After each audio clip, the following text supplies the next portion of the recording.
Christmas పండుగ కార్యక్రమాన్ని ఏర్పాటు చేసి ఈ కార్యక్రమంలో నాతో పాటు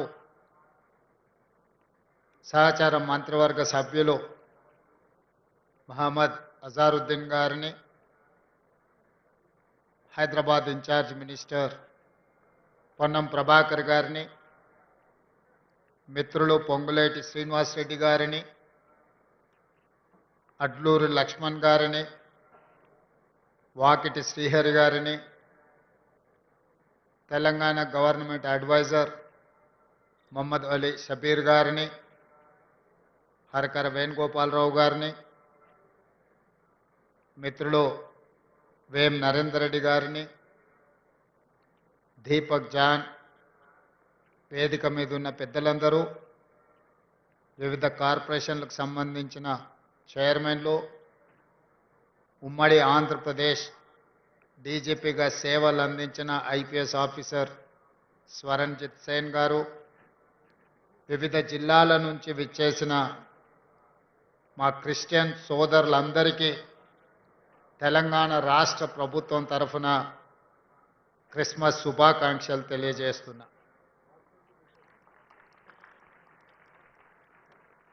అదేవిధంగా 2000 సంవత్సరాల క్రితం పశువుల పాకలో జన్మించిన మానవ జన్మ ఎత్తి మానవ సేవనే మాధవ సేవ,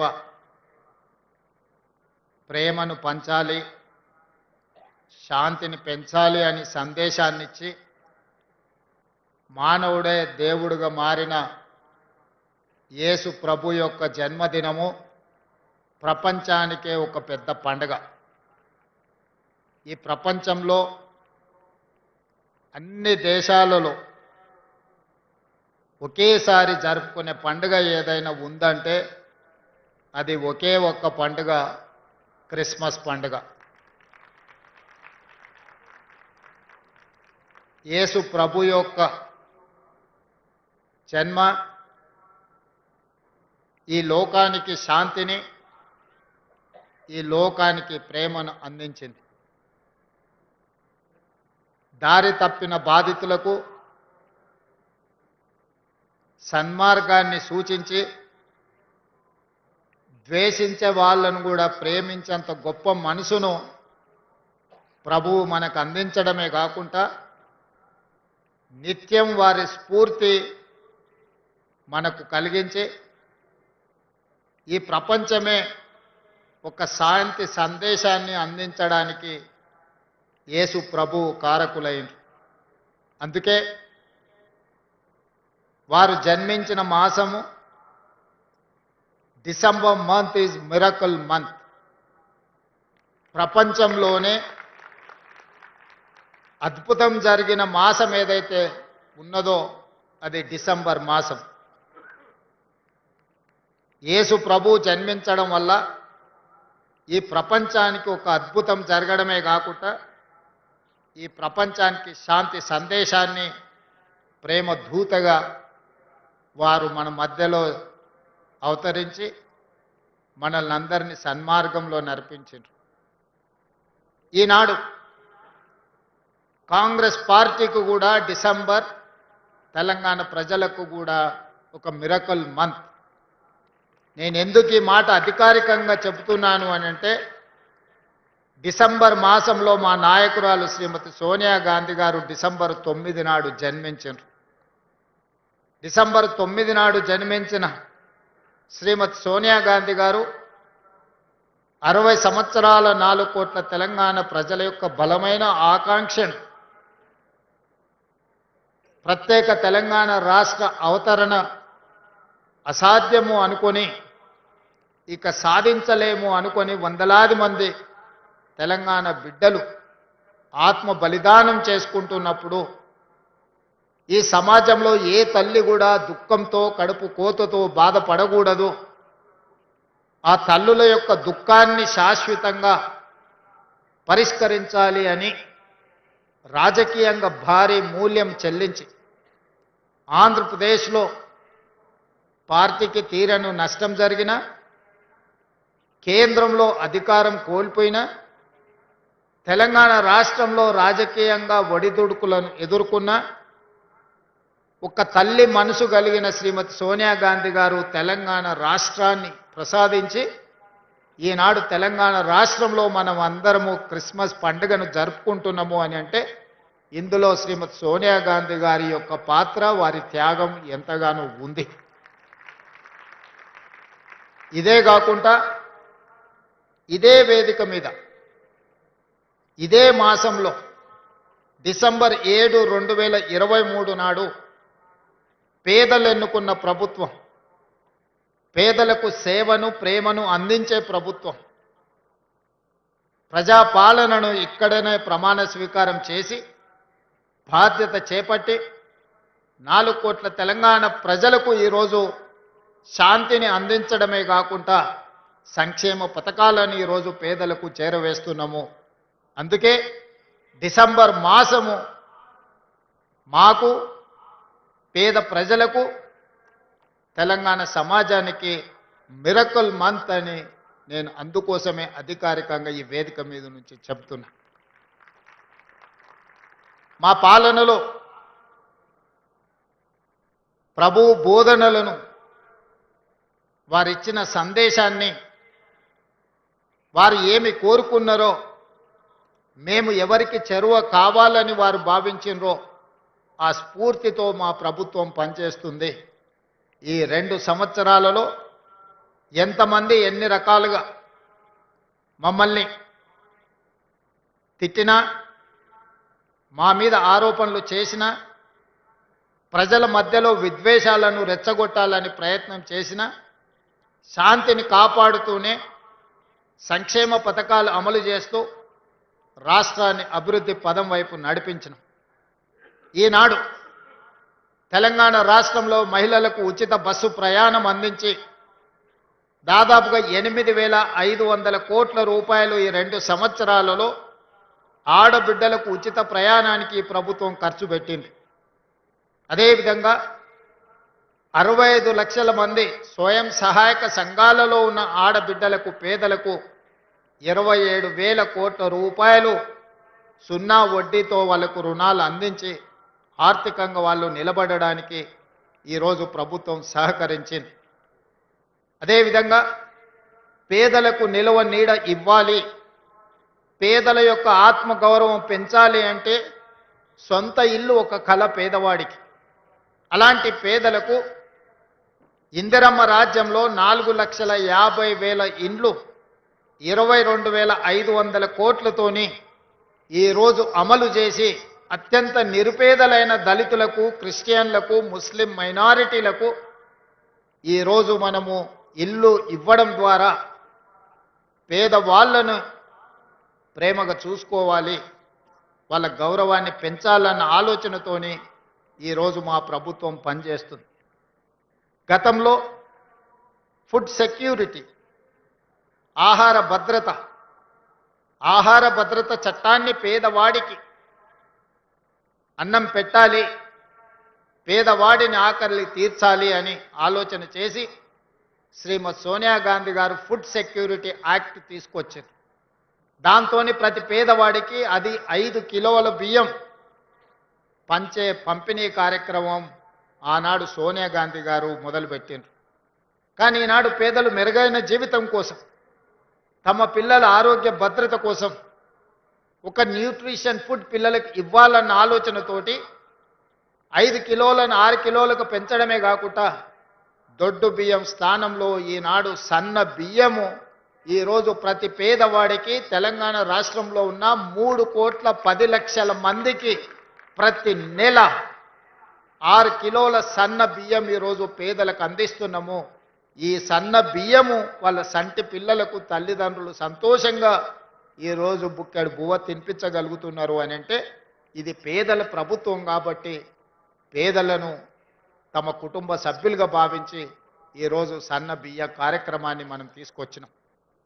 అదేవిధంగా పండించిన పంటకు గిట్టుబాటు ధరనే కాకుండా 500 రూపాయల బోనస్ ఇవ్వడమే కాకుండా గ్రామీణ ప్రాంతాలలో వ్యవసాయానికి ఉచిత విద్యుత్తుతో పాటు పట్టణ ప్రాంతాలలో గ్రామీణ ప్రాంతాలలో ఉన్న పేదలకు 200 యూనిట్లు ఉచిత విద్యుత్తును అందించడం ద్వారా ప్రతి పేదవాడి ఇంటిలో వెలుగులు నింపాలి, వాళ్ళ కళ్ళల్లో ఆనందం చూడాలి అని ఈనాడు మన ప్రభుత్వం సంక్షేమ పథకాన్ని అమలు చేస్తే 50 లక్షల కుటుంబాలలో ఈరోజు ఉచిత విద్యుత్తు గృహాలలో ఈరోజు ఇవ్వగలుగుతున్నాం. 500 రూపాయలకే సిలిండర్ 50 లక్షల కుటుంబాలకు ఈరోజు మనం అందిస్తున్నాం. వ్యవసాయం చేసుకునే పేద రైతులకు 25,35,000 కుటుంబాలకు 21,000 కోట్ల రూపాయల రైతు రుణమాఫీ అమలు జరిగింది. రైతు భరోసా పథకం 9 రోజుల్లోనే 9,000 కోట్లు మన ప్రభుత్వం వచ్చినాక దాదాపుగా మనము 27,000 కోట్ల రూపాయలు ఈ పథకం ద్వారా అందించడం జరిగింది. మొత్తానికి వ్యవసాయానికి ఈ 2 సంవత్సరాలలో 1,04,000 కోట్ల రూపాయలు ఈరోజు రైతుల సంక్షేమం కోసం వ్యవసాయం దండగా అనుకునే కాడి నుంచి వ్యవసాయం అంటే పండుగ, రైతును రాజును చెయ్యాలని ఈరోజు వ్యవసాయం మీద ప్రత్యేకమైన దృష్టి పెట్టినాం. ఇవన్నీ ఒక ఎత్తైతే ఈనాడు ఒక అంశాన్ని మనం ప్రస్తావించుకోవాలి. వేదిక మీద చాలామంది పెద్దలు ఉన్నారు, ఎడ్యుకేషనల్ ఇన్స్టిట్యూట్స్ నడిపేవాళ్ళు. మొట్టమొదటి ప్రధానమంత్రి పండిత్ జవహర్లాల్ నెహ్రూ గారు ఈ దేశంలో ఉన్న నిరక్షరాస్యతను పారద్రోలడానికి, సమాజంలో మనం ఎదగాలంటే విద్య చాలా ముఖ్యం, ఆకలి తీర్చాలి అనంటే ఇరిగేషన్ చాలా ముఖ్యం.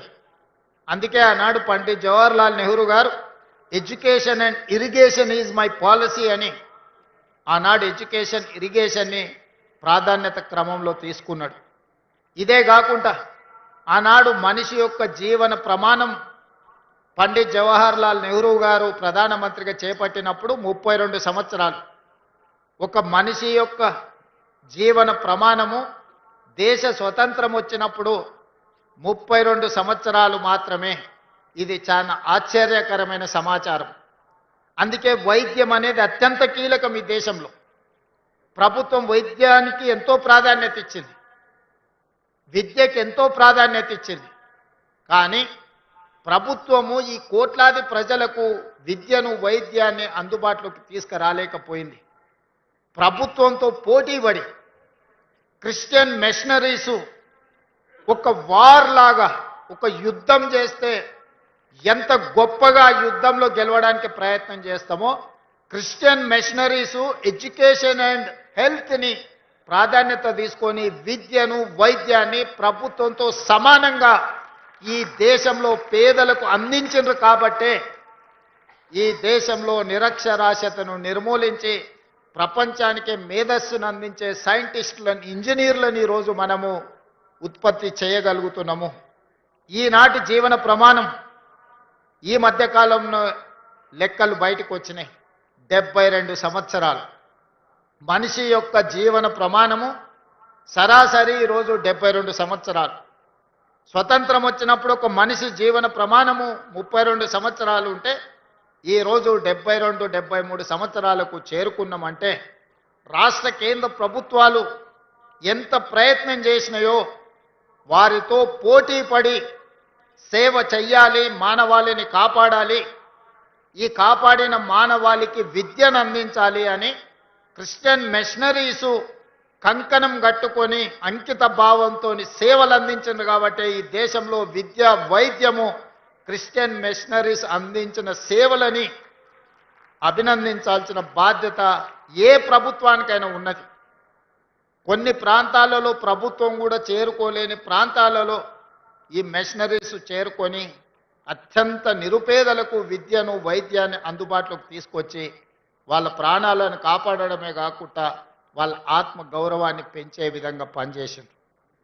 అందుకే ఈనాడు రాష్ట్ర ప్రభుత్వం ఎవరి మతాన్ని వాళ్ళు ఆచరించుకుంటూనే ఇతర మతాలను గౌరవించే విధంగా ఈరోజు పరిపాలనను కొనసాగిస్తున్నాం. నాకు నచ్చిన మతాన్ని నేను ఆచరించవచ్చు, అదే సమయంలో ఇతర మతాలను గౌరవించే వాతావరణాన్ని రాష్ట్రంలో తీసుకొచ్చినాం. మత ప్రాతిపదికన ఎవరైనా దాడులు చేయాలన్న ఆలోచన చేసినా, అనుకోని చెదురుమదర సంఘటనలు ఏవైనా జరిగినా ప్రభుత్వం కఠినంగా అణిచివేసింది. అట్లాంటి వాళ్ళ పట్ల అప్రమత్తంగా ఈరోజు మా ప్రభుత్వం వ్యవహరిస్తున్నది. తొందరలోనే శాసనసభలో హేట్రెడ్ స్పీచ్ మీద కూడా చట్టాన్ని తెస్తాం.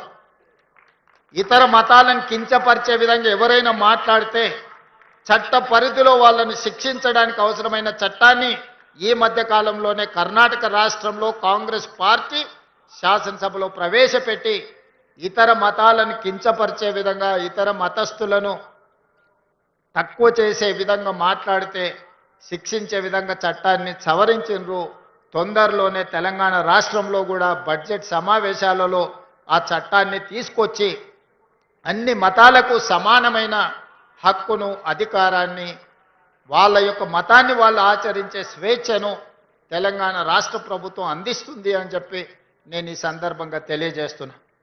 ఈనాడు క్రిస్టియన్ మైనారిటీ, ముస్లిం మైనారిటీ, ఇతర ఏ మైనారిటీలైనా ఉండొచ్చు, వాళ్ళకు అందించే సంక్షేమము, అభివృద్ధి ఎవరి దయ కాదు, వాళ్ళ హక్కు అని నేను సంపూర్ణంగా విశ్వసిస్తున్నా. మీ హక్కులను కాపాడడానికి మేమున్నాం. మీ హక్కులు ఎక్కడైనా భంగం కలిగితే సరిదిద్దడానికి మా ప్రభుత్వం సిద్ధంగా ఉంది. ఈరోజు చాలా ప్రాంతాలలో క్రిస్టియన్ సోదరులకు శ్మశాన వాటికల యొక్క సమస్య ఉన్నది నా దృష్టికి వచ్చింది. కానీ గ్రామం పక్కనే భూమి కేటాయించాలంటే ఈరోజు ప్రభుత్వం దగ్గర భూమి లేదు.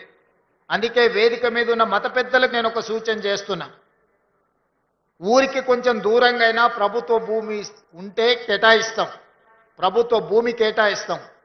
లోకల్గా ఏదైనా జరిగినప్పుడు అంబులెన్సులను ఏర్పాటు చేసుకోండి, ఇక్కడి నుంచి అక్కడికి తీసుకెళ్ళడానికి.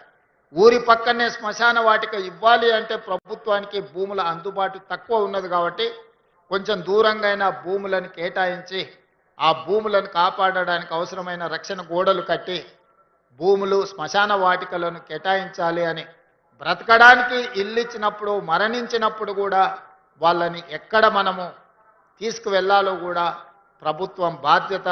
ఖచ్చితంగా శ్మశాన వాటికల సమస్యలను కూడా ముస్లిం మైనారిటీ, క్రిస్టియన్ మైనారిటీకి సంబంధించిన శ్మశాన వాటికల సమస్యల్ని పరిష్కరించి ఊరికి కొంచెం దూరమైనా సరే మీకు భూమి కేటాయించే విధంగా ప్రభుత్వం చర్యలు తీసుకుంటుంది.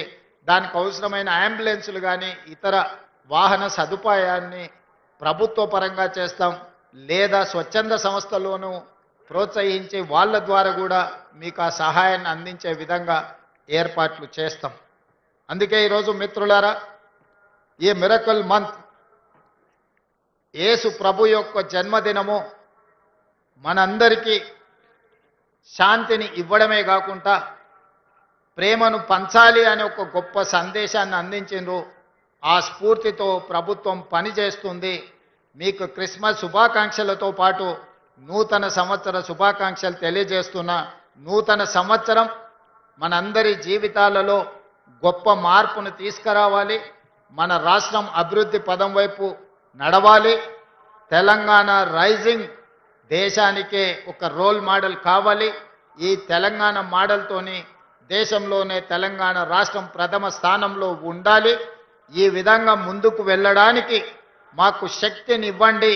ఆ శక్తిని ప్రసాదించడానికి మీరందరూ ప్రభువును ప్రార్థించండి, మమ్మల్ని ఆశీర్వదించండి అని కోరుకుంటూ మీ అందరి దగ్గర సెలవు తీసుకుంటున్నా. ధన్యవాదాలు మిత్రులారా.